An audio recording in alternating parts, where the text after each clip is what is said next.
Today, the Allies achieved only a shallow beachhead, far short of their objectives. 16th Panzer, meanwhile, deployed its artillery in the hills overlooking the beachhead and sent units to fortify the mountain passes north of Salerno.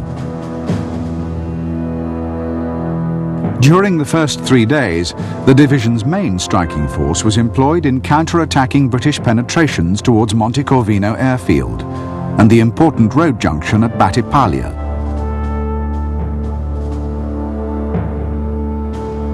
On the 12th, the German defences were strengthened by the arrival of the 29th Panzer Grenadiers, and elements of the Hermann Göring Panzer Division took over the defence of the northern passes. On the same day, the Germans recaptured Battipaglia, which had now changed hands 4 times in as many days. On the 13th, they launched an attack down the corridor of the Selle River, driving to within a mile of the shore.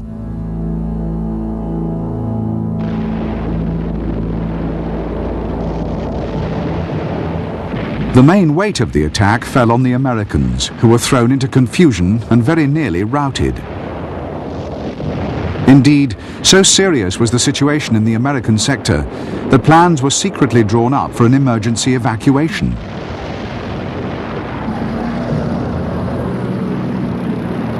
This was only averted by accelerating the build-up of reinforcements in the beachhead and by calling for support fire from the warships.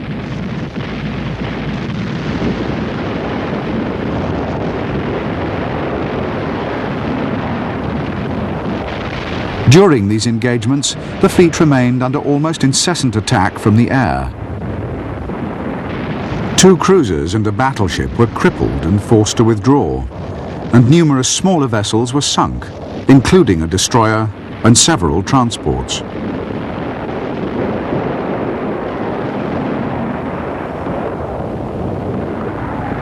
On the following day, the Germans attacked again, but the line held, thanks to coordinated action by Allied ground and naval forces and strong support from the air.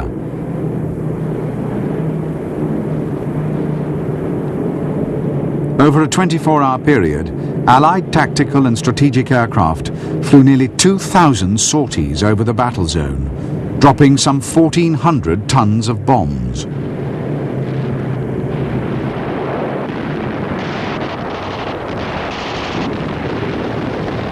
By the 15th, the crisis had largely passed.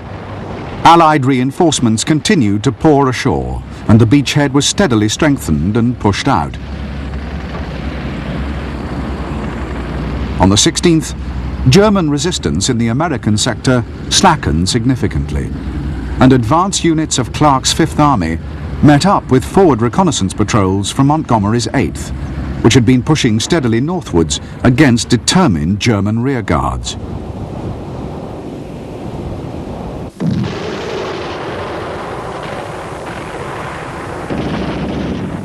North and west of Salerno, the British component of Fifth Army still faced strong resistance and occasional counterattacks, but it soon became obvious that these were mainly rearguard actions, and that the Germans were in the process of a phased withdrawal to the north.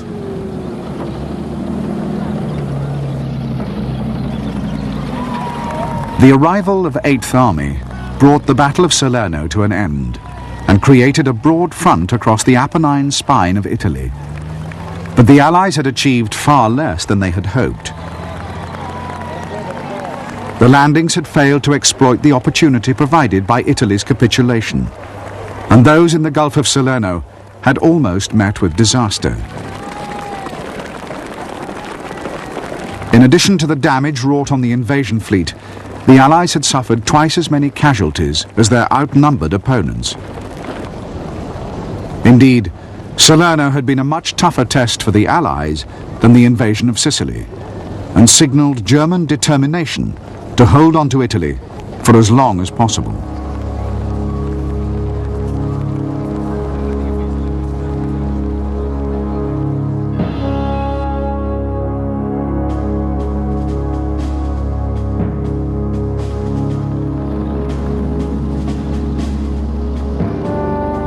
From Salerno, the Allies made only slow progress, entering Naples on October the 1st, more than 2 weeks behind schedule. They found the city in ruins and the port unusable. What had not been damaged by Allied bombing had been systematically demolished by the Germans prior to their evacuation. Restoring order and repairing the port would take many more weeks, consuming valuable resources and further delaying the advance north.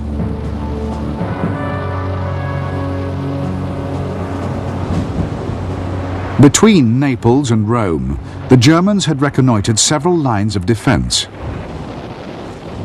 Clark's Fifth Army reached the first of those on the Volturno River on October the 8th. The line was held by 3 German divisions, but was only partially prepared and was not intended as a main line of defense.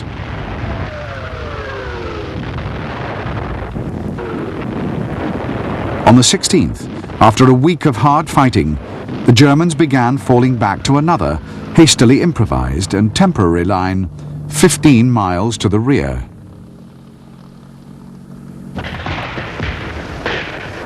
On the Adriatic coast, the British Eighth Army was also meeting stiff resistance. In early October, assault units crossed the Biferno River, but the intensity of the fighting brought the advance to a halt along the line of the River Trino.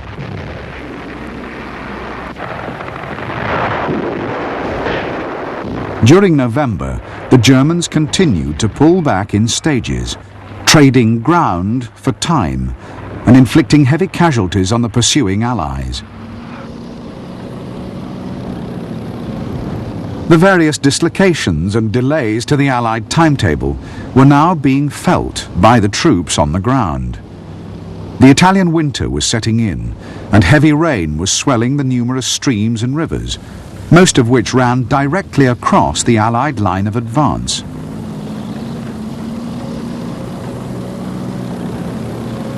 Minor roads were often either flooded or churned to mud by the passage of so many tanks and heavy vehicles.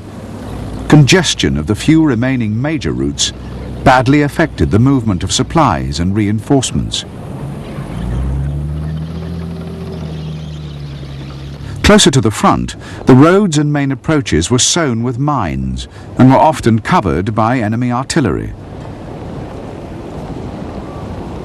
For the infantry, the weather brought misery, and the frustration of fighting in difficult and mountainous terrain against a skillfully retreating enemy drained morale.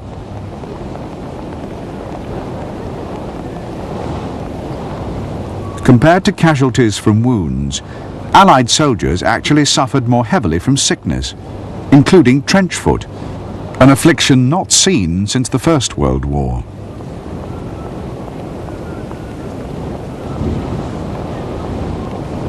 Italy was a campaign in which infantry and artillery played an inordinately important role.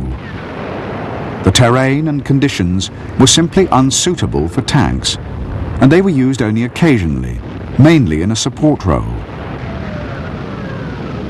Offensives were carried by mass gunfire and by infantry, attacking over rough ground or through rubble-filled streets.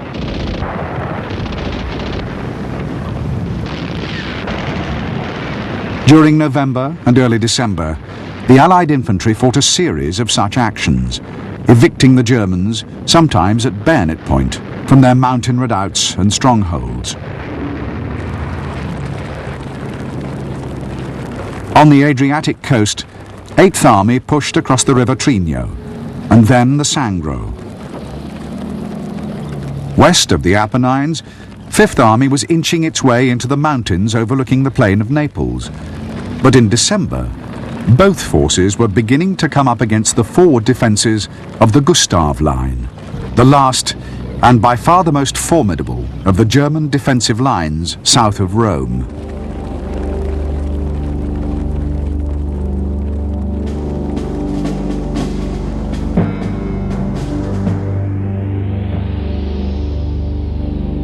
The Gustav Line ran from Ortona on the Adriatic coast along high ground dominating the valley of the River Sangro